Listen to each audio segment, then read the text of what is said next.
গৌৰৱ গগৈ সন্দৰ্ভত মুখ্যমন্ত্ৰী ডক্টৰ হিমন্ত বিশ্ব শৰ্মাই মন্তব্য কৰিছে। হিমন্ত বিশ্ব শৰ্মা কিমান সফল ৰাজনীতিক আৰু গৌৰৱ গগৈ কিমান সফল ৰাজনীতিক, কিমান সফল ৰাজনীতিক হলে, কিমান ৰাজনৈতিকভাৱে সফল হলে ইমান দিন মন্ত্ৰী হৈ থাকিব পাৰে বা ইমান দিন এনেদৰে মুখ্যমন্ত্ৰীৰ আসনত অধিষ্ঠিত হ'ব পাৰে, সেই সন্দৰ্ভত হিমন্ত বিশ্ব শৰ্মাই এবাৰ গৌৰৱ গগৈক কিছু কথা কৈছে। আৰে মোৰ ৰাজনীতিটো কৰিব লাগে, মোৰ ৰাজনীতি কৰিলেতো 25 বছৰ মন্ত্ৰী বিধায়ক হৈ থাকিব পাৰে, বেলেগ কি ৰাজনীতি কৰিব লাগে। মোৰ ৰাজনীতিটো সাকসেসফুল ৰাজনীতি নহয়, আৰু মোৰ ৰাজনীতি নকৰা মানে বিৰোধী পক্ষত বহা। গতিকে তেওঁ নিজেই কৈ দিলে যে মই পাৰ্মানেণ্টলি বিৰোধী পক্ষত থাকিম, তেনেকৈ কৈছেতো। তাৰমানে তেওঁ বিৰোধীত থাকিব, আমাৰ চৰকাৰ হ'ব, আমাৰ কাৰণে ভাল হ'ব। আৰু কাষ্ট সেন্সাস হলে অসমীয়া মুছলমান মানুহখিনিয়ে যিটো তেওঁলোকে ইমান দিন আশা কৰি আছিল যে দেখি জলহা চয়দ তেওঁলোকে নিজৰ নিজৰ জাতি লিখিব পাৰিব, আৰু বৰাক উপত্যকাটো মৈমাল আদি জাতিয়ে ফিচাৰমেনসকলে নিজৰ বিভিন্ন দাবীৰ কথা কৈছিলে। প্ৰথম দাবীটো আছিল যে সেন্সাস কৰিব লাগে। এই কাষ্ট সেন্সাসৰ ফলত অসমীয়া মুছলমান মানুহখিনি আৰু বৰাকৰ খিলঞ্জীয়া মুছলমানখিনিয়ে নিজৰ জাতিটো লিখিব পাৰিব, আৰু জাতি আৰু মানুহৰ সংখ্যা গম পালে বাকী কথাবিলাক পাতিব পৰা যাব। মই ভাবো যে আমি গভৰ্ণমেণ্ট আহিয়ে এটা কমপ্লিট বেটেলিয়ন নিৰ্মাণ কৰিছো, আৰু আগত দুটা বেটেলিয়ন আছিলেই। গতিকে অসমত বনকৰ্মীৰ নথকা নহয়। সমস্যাটো হ'ল যে অলপ বয়স হোৱাৰ পিছত তেওঁলোকে ৱাইল্ড লাইফত থাকিব নোখোজে, ট্ৰান্সফাৰ খোজা আৰম্ভ কৰি দিয়ে। সমস্যাটো হৈছে হিউমেন ৰিচোৰ্চ মেনেজমেণ্ট। এতিয়া মোৰ বয়স 40 বছৰ হ'ল, মই আছো। 45 হোৱাৰ লগে লগে বেমাৰ আজাৰ আহি গ'ল, লগে লগে মানুহখিনিয়ে বেলেগ জাগালৈকে কাজিৰঙাত থাকিব নোখোজে, মানসত থাকিব নোখোজে, বেমাৰ আজাৰ হয়, ল'ৰা ছোৱালী পঢ়াৰ সময় হয়।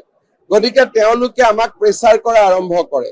সেইকাৰণে হিউমেন ৰিচোৰ্চ নথকা নহয়, হিউমেন ৰিচোৰ্চ মেনেজমেণ্টটোহে মেইন সমস্যা। মই সেইটোকে ক'লো নহয়, 45 বছৰ হোৱাৰ পিছতেই আমাক মানুহ নালাগে অফিচত। আজিকালিতো একোৱে মানুহ নালাগে, কাৰণ AI আৰু কম্পিউটাৰে চব কাম কৰি দিয়ে।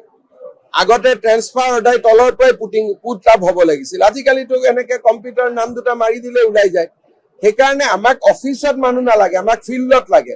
কিন্তু তেওঁলোকে ৰিকুৱেষ্ট কৰে, ছাৰ মোৰ ডায়েবেটিছ হৈছে, মোৰ ব্লাড প্ৰেছাৰ হৈছে, মই কেনেকে ফৰেষ্টত থাকিম, আৰু মানৱীয় দিশ এটাও আছে। গতিকে সমস্যাবিলাক মানৱ সম্পদৰ অভাৱ নহয়, মানৱ সম্পদৰ পৰিচালনা, মেনেজমেণ্ট।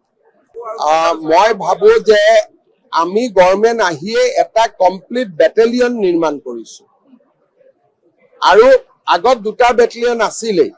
গতিকে অসমত বনকৰ্মীৰ নথকা নহয়। সমস্যাটো হ'ল যে অলপ বয়স হোৱাৰ পিছত তেওঁলোকে ৱাইল্ড লাইফত থাকিব নোখোজে, ট্ৰান্সফাৰ খোজা আৰম্ভ কৰি দিয়ে। সমস্যাটো হৈছে হিউমেন ৰিচোৰ্চ মেনেজমেণ্ট। এতিয়া মোৰ বয়স 40 বছৰ হ'ল, মই আছো।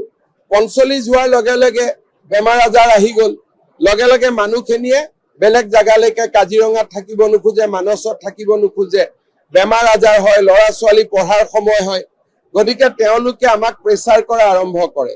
সেইকাৰণে হিউমেন ৰিচোৰ্চ নথকা নহয়, হিউমেন ৰিচোৰ্চ মেনেজমেণ্টটোহে মেইন সমস্যা। মই সেইটোকে ক'লো নহয়, 45 বছৰ হোৱাৰ পিছতেই আমাক মানুহ নালাগে অফিচত। আজিকালিতো একোৱে মানুহ নালাগে, কাৰণ AI আৰু কম্পিউটাৰে চব কাম কৰি দিয়ে। আগতে ট্ৰেন্সফাৰ সদায় তলৰ পৰাই পুট আপ হ'ব লাগিছিল, আজিকালিতো এনেকে কম্পিউটাৰ নাম দুটা মাৰি দিলে ওলাই যায়। সেইকাৰণে আমাক অফিচত মানুহ নালাগে, আমাক ফিল্ডত লাগে। কিন্তু তেওঁলোকে ৰিকুৱেষ্ট কৰে, ছাৰ মোৰ ডায়েবেটিছ হৈছে, মোৰ ব্লাড প্ৰেছাৰ হৈছে, মই কেনেকে ফৰেষ্টত থাকিম, আৰু মানৱীয় দিশ এটাও আছে। গতিকে সমস্যাবিলাক মানৱ সম্পদৰ অভাৱ নহয়, মানৱ সম্পদৰ পৰিচালনা, মেনেজমেণ্ট।